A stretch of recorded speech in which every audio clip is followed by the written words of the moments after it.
2020 সালে একটা মেয়ে এবং একটা ছেলের জীবনে ঘটে যাওয়া ছোট্ট একটা গল্প আজকে তোমাদের মাঝে তুলে ধরতে চলেছি। সামান্য একটা ফ্রি ফায়ার গেম থেকে যে দুটো মানুষের জীবন কোন জায়গায় নিয়ে যে ফেলতে পারে সেটা আজকের গল্পটা শুনলে বুঝতে পারবা। আমাদের চলার পথে কাউরে ভালো লাগতেই পারে, এটা খুবই স্বাভাবিক। আর ভালো লাগা থেকেই কিন্তু ভালোবাসা তৈরি হয়ে যায়, এটাও খুবই স্বাভাবিক। তবে সঠিক মানুষের ভালোবাসতে না পারলে যে কতখানি ভুগতে হয় আর নিজের জীবনটা যে এক চান্সে নষ্ট হয়ে যায় তা আজকের গল্পটা শুনলে বুঝতে পারবা। এই জন্যই বলি, হাতে যদি কিছু সময় থাকে ভিডিওটা প্রথম থেকে শেষ পর্যন্ত দেখে যাও, কারণ জীবন থেকে নেওয়া গল্পগুলো থেকে অনেক কিছু শেখা যায়। তো বেশি প্যাক না করে ছোট্ট একটা ইন্ট্রো দিয়ে আজকের ভিডিও শুরু করা যায়।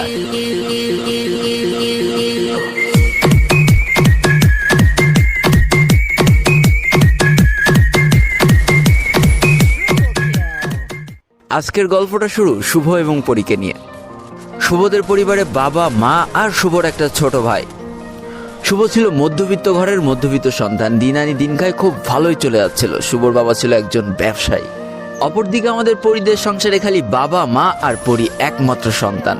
তারপরে অভাব যেন কোনোভাবেই তাদের পিছু ছাড়তো না। বলে রাখাই ভালো, পরিরা কিন্তু ছিল একেবারেই নিম্নবিত্ত পরিবারের একজন মানুষ। পরির বাবা ছিল একজন নাইট গার্ড। পরিবারটা ছোট হইলেও পরির পড়ালেখার খরচ জোগাইতে হিমশিম খেয়ে যেত পরির বাবা। শুভ ফ্রি ফায়ার খেলা শুরু করে 2018 সালের ফেব্রুয়ারি মাস থেকে। শুভর ডিভাইস মোটামুটি ভালো থাকায় সে আস্তে আস্তে ভালো প্লেয়ার হওয়া শুরু করলো, মোটামুটি ভালো খেলা শুরু করলো। এদিকে আমাদের পরি এই ফ্রি ফায়ার গেমটার সাথে পরিচয় হয় 2019 সালের অক্টোবর মাস থেকে। যদিও তার ফোনটা অনেক লো থাকায় সে খুব ভালোভাবে খেলতে পারতো না। হঠাৎ করে একদিন শুভ অটো ম্যাচ 1 দিয়ে স্টার্ট করে দেয়, র্যান্ডমলি তার ম্যাচে চলে আসে পরি।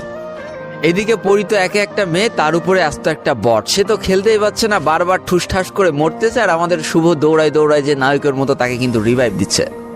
একটা সময় পর শুভ কিছুটা রাগ করে বলে, তুমি কি খেলতে পারো না? খেলতে না পারলে খেলতে এসেছো কেন? পরি অনেকটা ভয় ভয় কণ্ঠ নিয়েই বলে, আমি তো খেলতে পারি না, তা খেলা শিখাই দিতে কি হয় আপনার? ব্যাস, এইখান থেকে শুভ আর পরি হয়ে যায় পরিচয়। ওয়ার্ল্ডের ফ্রেন্ড থেকে ম্যাচ শেষ করে তারা ফ্রেন্ড হয়ে যায়। এভাবেই চলতেছিল। শুভ একদিন পরির কাছে কথা দেয় যে হ্যাঁ, আমি তোমাকে প্রো প্লেয়ার বানিয়েই ছাড়বো। এদিকে আমাদের শুভ অনার্স 3rd ইয়ারে পড়ে আর পরি কিন্তু পড়ে ইন্টার 1st ইয়ারে। এভাবেই তারা গেম খেলতে খেলতে একটা বছর পার করে ফেলে। গেমের ফ্রেন্ড থেকে বাস্তব লাইফেও তারা এখন অনেক ভালো একটা ফ্রেন্ড।